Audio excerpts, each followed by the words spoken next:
मैं हरीश सोतानी सोशोलॉजिस्ट अपने यूट्यूब चैनल और फेसबुक पेज हरीश सोतानी अनुभव पर आपका स्वागत करता हूं।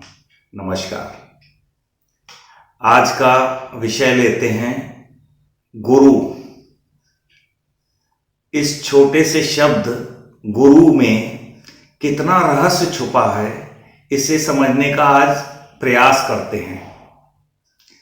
साधारणतया लोग समझते हैं गुरु का अर्थ है एक गेरुआ वस्त्रधारी, लंबी दाढ़ी और जो ज्ञान देता है, या फिर स्कूल में पढ़ाने वाला टीचर गुरु होता है। लेकिन गुरु का गूढ़ अर्थ समझने का आज प्रयास करते हैं।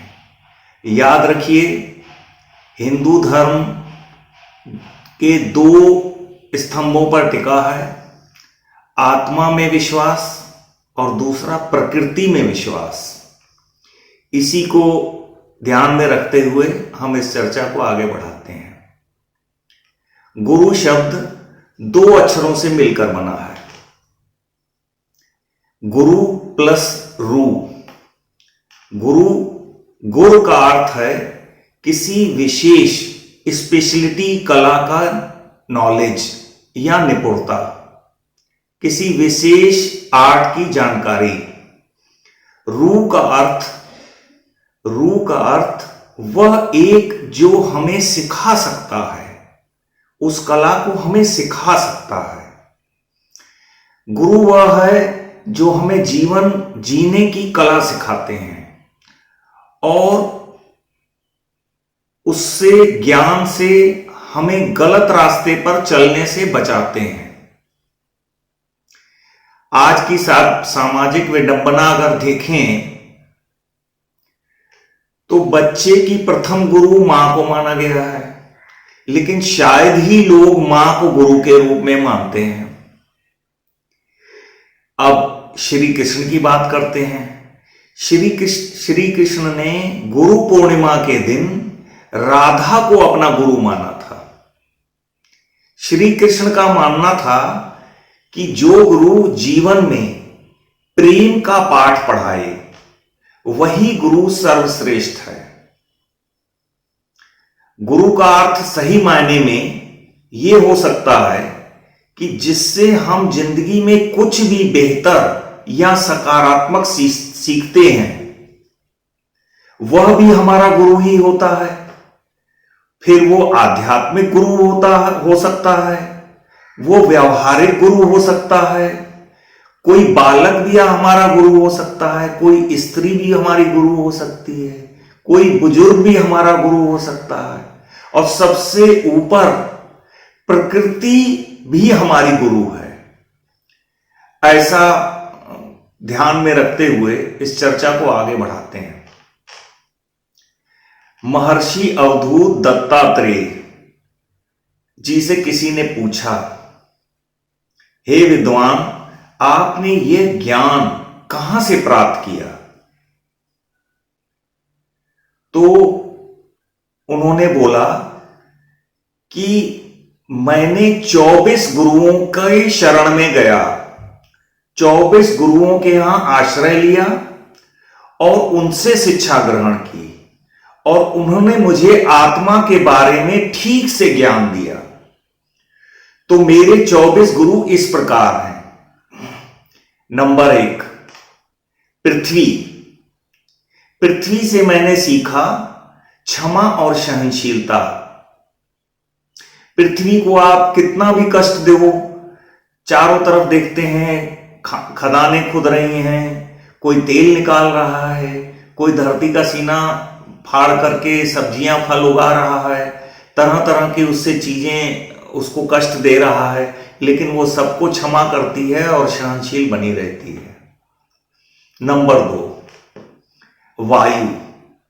वायु से उन्होंने सीखा किसी से मोह नहीं करना है, कुछ लेना नहीं है, कुछ लेके नहीं जाना है, देते जाना है।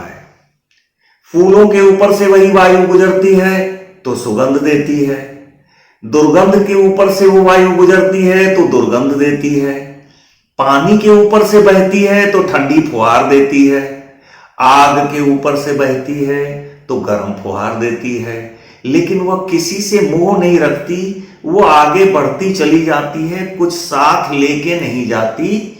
और ऐसा उन्होंने समझाया। तीसरा, उन्होंने अपना गुरु माना आकाश को।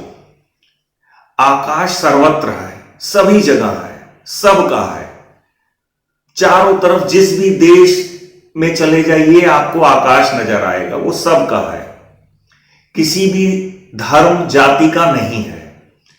इसलिए आकाश से हमने आत्मा में विश्वास करना सीखा कि हमें सबका बनना है, किसी से हिंसा भाव नहीं रखना है। वसुदेव कुटुंबकम की परंपरा यहीं से सोच बनी। चौथा गुरु उन्होंने माना अपना जल को। जल से उन्होंने सीखा कि जो भी उसमें आएगा उस सबको पवित्र कर देना है। इसलिए अपने जीवन में जहां भी जाएं सकारात्मक सोच बांटें और साधु सबको सकारात्मक विचार दें। जो भी साधु या गुरु के यहां आए उन सब को वो अपने ज्ञान से संतुष्टि का एहसास कराकर भेजे। उसे ये नहीं होना चाहिए कि वो कहीं से आया और उसको आपने कुछ भी ज्ञान नहीं दिया और वो ऐसे ही खाली हाथ चला गया, अतृप्त होके चला गया। तो जितना हो सके अपना ज्ञान को बांटना चाहिए। पांचवा गुरु उन्होंने माना अग्नि को। अग्नि से उन्होंने सीखा, अग्नि अपने पास कुछ भी बचा कर नहीं रखती है, उसमें जो भी दीजिए वो समाहित हो जाता है, वो सब उसके साथ मिलके खत्म हो जाता है। इसी तरह से उन्होंने शिक्षा ली अग्नि से कि साधु को भी अपने पास बचाकर कुछ नहीं रखना चाहिए और जो भी मिले उसको सेवा भाव में, सेवा के कार्यों में लगा देना चाहिए। अब ये चर्चा लंबी होगी और आज की तारीखों में हम आप अधैर्यशील हो गए हैं। एक ही चैनल पर ये पूरा कुछ बोलने से लोग उबाऊ हो जाते हैं, भारी भारी बातें हैं, समझ में देर से आती हैं। तो इस गुरु चैप्टर को हम 3 भागों में बनाएंगे और ये आज पहला भाग यहां समाप्त करते हैं। दूसरे भाग के लिए आप हमारे साथ जुड़े रहिए और तीसरे भाग के लिए भी आप इंतजार करिए। और इसी के साथ मैं आपसे विदा लेता हूं। नमस्कार।